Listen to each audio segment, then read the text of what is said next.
Hello dear students of class 10th। आज के इस लेक्चर में हम हेरिडिटी के बारे में पढ़ेंगे। तो हम पढ़ रहे हैं chapter number 3 of biology, that is the genetics and heredity. तो जीन्स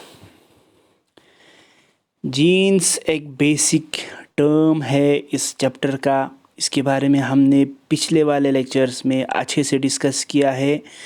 तो आज के इस लेक्चर में हम ये समझेंगे कि हेरिडिटी होता क्या है। क्योंकि देखो, हमने पिछले लेक्चर में ये पढ़ा है कि gene is the functional unit of heredity. हमने बोला कि हेरिडिटी का सबसे बेसिक यूनिट क्या है, फंक्शनल यूनिट क्या है, जीन है। जिस तरह से हमने बोला है सेल बायोलॉजी में, cell is the functional and structural unit of life का स्ट्रक्चरल और बेसिक यूनिट तो क्या था, सेल था। उसी तरह से हेरिडिटी का बेसिक यूनिट क्या है, जीन्स है। तो लाइफ तो हमें पता है, सेल के बारे में हमें पता है, जीन्स के बारे में पिछले वाले लेक्चर्स में हमने पढ़ा। अब हम समझेंगे कि हेरिडिटी क्या होते हैं, mean what is heredity. Let's discuss heredity. The process, it is the process, ये वो अमल है by which the features of an organisms are passed on from one generation to another. यानी एक ऐसा प्रोसेस या एक ऐसा खासियत जिसमें एक ऑर्गेनिजम्स का कैरेक्टर जो है उसके जनरेशन में ट्रांसफ़र हो जाते हैं। नहीं समझे सर?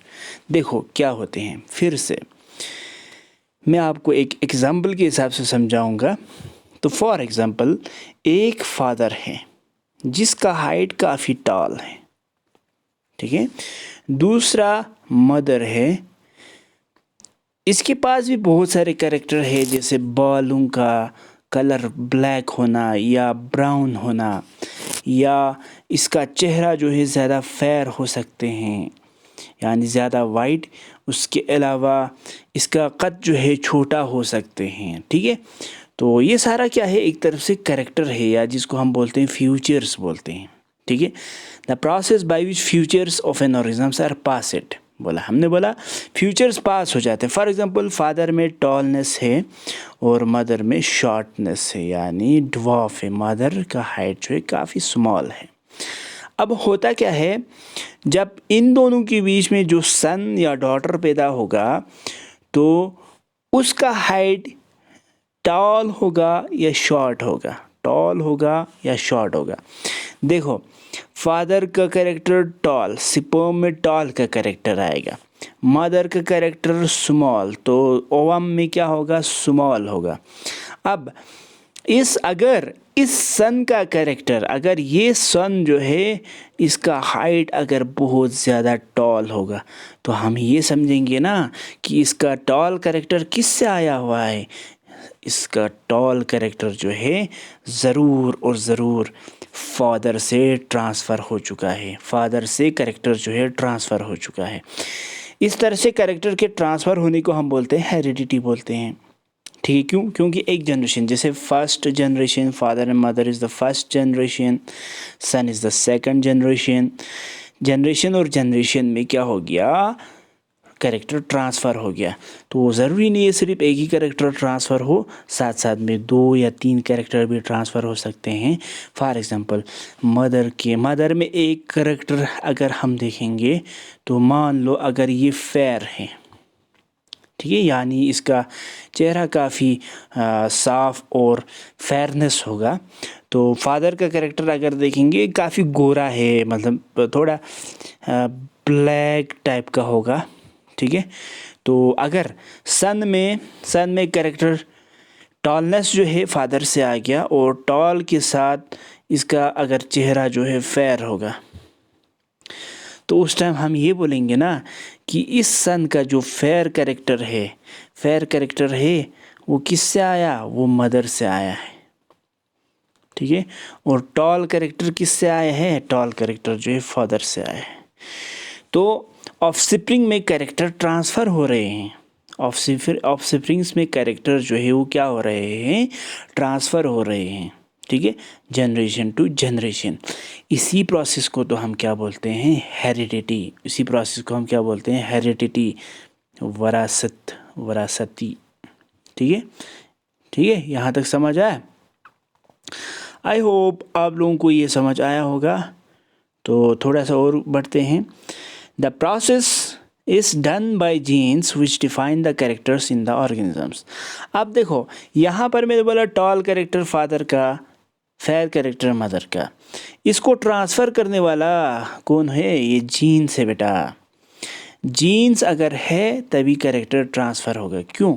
देखो जीन्स जो है ना वो फादर में भी जीन्स प्रेजेंट होगा, मदर में भी जीन्स प्रेजेंट होगा। कैसे? देखो फॉर एग्ज़ाम्पल अगर मान लो, ठीक है, मान लो एक फादर है, इसका सिपर्म एक सेल है। दूसरा मान लो यहाँ पर हम मानेंगे मदर के पास ओवम है, ठीक है। ओवम क्या है, एक तरफ से सेल। अब फादर के स्पर्म में हमें पता है कि इसके पास क्रोमोसोम्स होते हैं, या हम शॉर्टकट में अगर देखेंगे हम ये बोलेंगे कि इसके पास डीएनए है।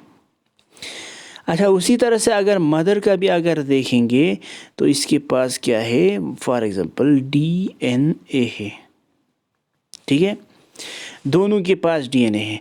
अब होता क्या है, स्पर्म अगर इस ओवम के साथ फ्यूज़ हो गया तो डीएनए पर क्या प्रेजेंट होगा, डीएनए पर जो है जीन प्रेजेंट होगा, ठीक है। उसी तरह से ओवम के डीएनए पर भी क्या प्रेजेंट होगा, जीन प्रेजेंट होगा। अगर अगर अगर अगर मदर का ये जो स्पर्म और मदर का ये जो ओवम है और फादर का ये जो स्पर्म है, अगर दोनों फ्यूज़ हो जाते हैं, फॉर एग्ज़ाम्पल फ्यूज़ हो जाते हैं, ये दोनों यहाँ पर फ्यूज़ हो गया तो हमारे पास नया सेल बनेगा। इस सेल को हम क्या बोलेंगे, ज़ाइगोट बोलेंगे। इस ज़ाइगोट में क्या प्रेजेंट होगा बेटा, इस ज़ाइगोट में दोनों जीन्स प्रेजेंट होगा। किस तरह का जीन्स, एक जो है मदर से आया हुआ होगा, दूसरा जो है किससे आया हुआ होगा, फादर से आया हुआ होगा, ठीक है। अच्छा देखो, स्पर्म सेल है जिसमें डीएनए प्रेजेंट होते हैं, डीएनए पर जीन प्रेजेंट होते हैं, ठीक है। तो जीन्स फादर और मदर का जो स्पर्म एंड ओवम जब फ्यूज़ हो जाते हैं, ज़ाइगोट में दो तरह का क्रोमोसोम्स आते हैं या जीन्स आते हैं, एक फादर से दूसरा मदर से, ठीक है। अगर फादर से आया तो फॉर एग्ज़ाम्पल इसके पास, हमने बोला इसके पास क्या क्या कैरेक्टर है, इसके पास है टॉल कैरेक्टर है बेटा, ठीक है, और इसके पास डार्क कैरेक्टर था, फेयर, यानी इसका चेहरा थोड़ा डार्क था। लेकिन अगर इसी को हम मदर में देखेंगे, इस जीन के पास इसका शॉर्ट हाइट था और लेकिन चेहरा जो है काफ़ी साफ था, यानी फेयर था। तो देखो, लेकिन होता क्या है, ज़रूरी नहीं कि इनके पास टॉल और डॉग हो तो सारा का सारा बच्चे में आ जाए, टॉल भी, डॉग भी, शॉर्ट भी, फेयर भी, सब कुछ नहीं होगा। लेकिन इनमें से कुछ कैरेक्टर जो है वो दब जाते हैं, यानी वो बाहर नहीं आते हैं, एक्सप्रेस नहीं होते हैं। फॉर एग्ज़ाम्पल अगर यहाँ पर हम देखेंगे पिछले वाले एग्ज़ाम्पल के हिसाब से, तो मान लो फादर का कैरेक्टर डार्क वाला एक्सप्रेस नहीं हुआ और मदर का शॉर्ट कैरेक्टर जो है एक्सप्रेस नहीं हो गया, तो सन में दो तरह का कैरेक्टर आया है, एक टॉल, दूसरा फेयर, ठीक है।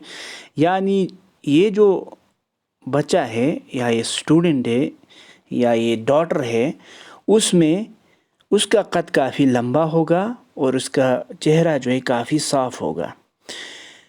फादर में साफ चेहरे का कैरेक्टर नहीं था, मदर में टॉल कैरेक्टर नहीं था। लेकिन इस डॉटर या सन में अगर देखेंगे तो दो कैरेक्टर, एक फादर से आया है, एक मदर से आया है। किसकी वजह से आया है, यही तो हमें समझना है।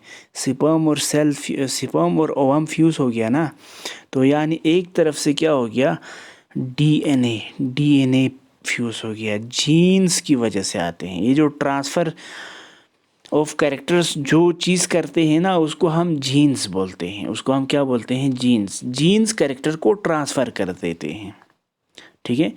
और इस तरह से जब कैरेक्टर एक जनरेशन से, पहले वाले जनरेशन से अगर दूसरे जनरेशन में का ट्रांसफ़र हो जाते हैं, उसको हम बोलते हैं हेरिडिटी।